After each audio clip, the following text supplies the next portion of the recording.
Welcome to IT Chronicles 10 and Tech from Knowledge17. I'm Shane Carlson. I'm here with my co-host, Kirstie Magowan. And we also have with us here today, Chris Pope from ServiceNow. Welcome, Good Chris. afternoon. Thank you very much. Thanks for having me. Not a problem. Always good to have you on. We know it's going to be a good time. We just never know what's going to happen. That's true. Likewise. That's true. Yes.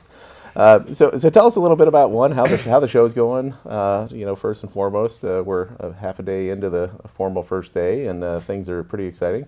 Tell us a little bit about what you guys are doing. Yeah, so it's kind of interesting, 15,000 customers, Wow. has someone who, I got to stand up in the keynote this morning as someone who's been to every Knowledge, which was quite interesting because there weren't that many in the room, right, when you think about it. I think what's really interesting is, the sort of acknowledgement and always going back to our roots of what Fred always intended, right?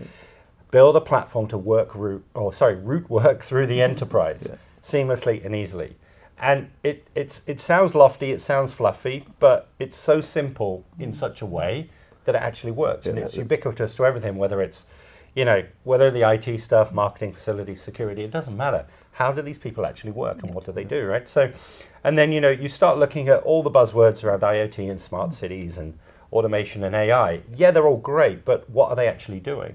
They're actually helping you to get work through the enterprise quicker, but to the right people first time, right time. And in the case this morning with the intelligent automation, do it a lot sooner than we've ever done it, right? Yeah. So rather than being reactive, let's be proactive as we can. Now, some things may go away, the issues may clear up, that's all good. But if we can dodge a bullet before, and catch it maybe before it hits us, then that can only be a good thing, right?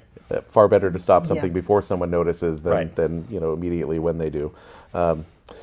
What else do you guys have going on in terms of, I heard a lot of exciting announcements about the partners, the Creator Con. Tell us a little bit about all the action. Yeah, I think, over the last couple of years, it became very apparent that, we needed to do more with our ecosystem.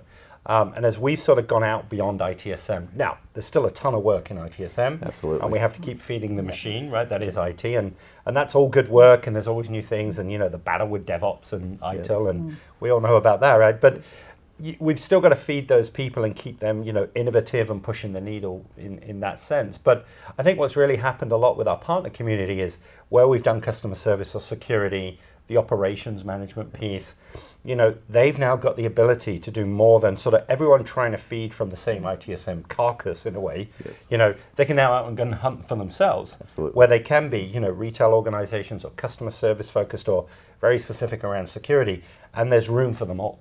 Absolutely. Right? And I think what we always struggled with was, we are a technology provider. That's what we do, and we do it very well. But now more so, people are saying where the efficiencies are and productivity gains are, that's people, process, culture. Yes. We don't do that, right? Deliberately, and that's hard to do. Right. The mind, winning the minds, winning the battle is really hard. And that's where you've got the big system integrators, and this is what they all do every day, all the time, right? But even then, as you get sort of the smaller partners that you've got out there in the ecosystem, often you don't have to do a huge amount, and it's enough to get them going, right? Yeah. So rather than a larger enterprise-wide transformation of people and culture, it might just be IT or just HR or just another department. So there's room for them all to grow, which is fantastic. And I think as we launch more products, on a single platform, the beauty of it is they all work and operate the same way. Right. So it's a natural progression of, I get the basics of ITSM and workflow and scripting and orchestration.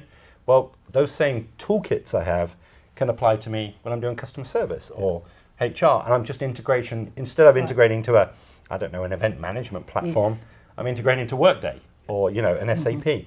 The same principles apply of, I talk about this a lot about, in IT, we're too quick to talk about how to solve a problem without actually knowing the problem we're solving in the first place. Yeah. And our partners are very strong now in sort of asking those leading questions. Right. We know what the technology is going to be, but let's really focus on the outcome that you want. And then the technology almost becomes, certainly with a customer that's already deployed ITSM, almost the 20% of the process.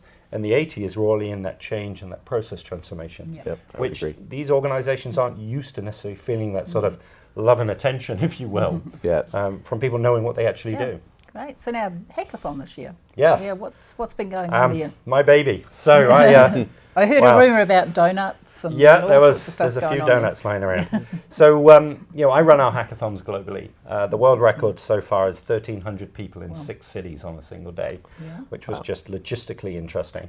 I imagine. But we have here over 300 people registered for it, and we got about, I think it's close to 78 applications they're building right now. Wow. Now, traditionally we run it in the evening after all the sessions during the day, but we found some challenges with that because people are generally tired, and there's this enticing number of parties that you can there are go a few to. of those. I've heard about one or two. Yeah. Right? So we moved it into the day this time, thinking, oh, well, what can we do to keep it alive? And we've actually buried it in a way, smack bang in the center of the pavilion and the show floor and where all the partners are. So it's actually really good, and we've decked it out almost like a beer garden.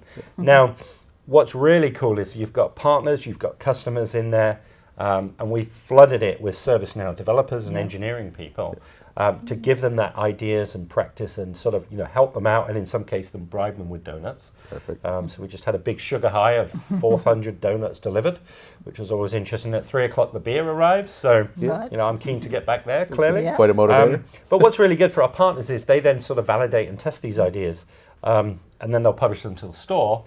Then they can make money from them. It So it's inspires more ideas. Yeah. It Exactly. gets people thinking, and Yep.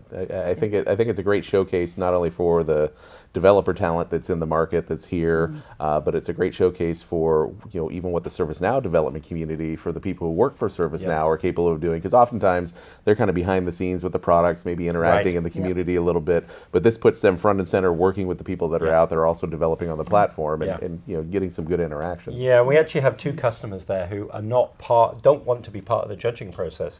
They just wanted some one-on-one time with our core developers. Oh, right. And they're actually in their own development environment saying, we're trying to do this, we want to do this. How do we not only do certain things, but how do we add some sizzle to this? It's service portal stuff. So they're actually getting sort of free consulting. I was going to say, they're guiding the application. It's like, so we're going to create this thing over here, and say, for instance, there's this scenario. What does that look I have like? a friend. Who, Yes. Just Yeah, start so- asking for a free. Yeah, exactly. So it's really exciting. It's really, is. really cool. Outstanding. So what else is going on? I mean, obviously a lot. Following the Know17 hashtag, from the ITSM stuff, from the HR stuff, the HR security keynote side, this morning. Where do you kind of see a lot of excitement, so far on this first day, people talking? Yeah, so I think, the intelligent automation piece is a big step for us, right, because of the acquisition. And I think if you look at the product announcements over the next 2 days that are going to come along around, software asset management is a big splash, a real game changer for us, and one that we've been thinking about for a while. And, we could do anything really in any space, but it's really about doing the right thing at the right time. And are we enabled in the field and with our partners to enter the market? And we're not the first to do software asset management, right, at the end of the day. So there's things like that you kind of take into consideration. We made an acquisition about 18 months ago, IT App, which is all around sort of cloud management and cloud portals. Completely rewritten, gutted, put on the core of the platform, and now is part of our J release, which will come out in the July timeframe. We're already down the road with Kingston, which is going to come out towards the end of the year, and then we jump to London. So the pace is not getting any slower, right? It's actually getting faster in some cases, and the engineering organization, is north of 1,000 people now. That's crazy. Thinking back, you mentioned being there for every knowledge. I'm thinking back to Knowledge 10, I think it was, in San Diego at Paradise Point, where we were all huddled under one little tent. And it rained. And it rained immensely. Rain that is a very understated term, but yeah, to think now, you got 15,000 people almost under one roof. Celebrating this platform, this product. It's amazing to see what has happened and where it's gone, and I've been excited to be a part of the journey. Yeah, it's interesting because I am very fortunate in that I probably visit 400, 500 customers a year, all over the planet, and it's amazing that how complex they are, and how successful they are. In some of the businesses they run, yet they still have some very core problems of just getting work done in a very structured, simple, repeatable way.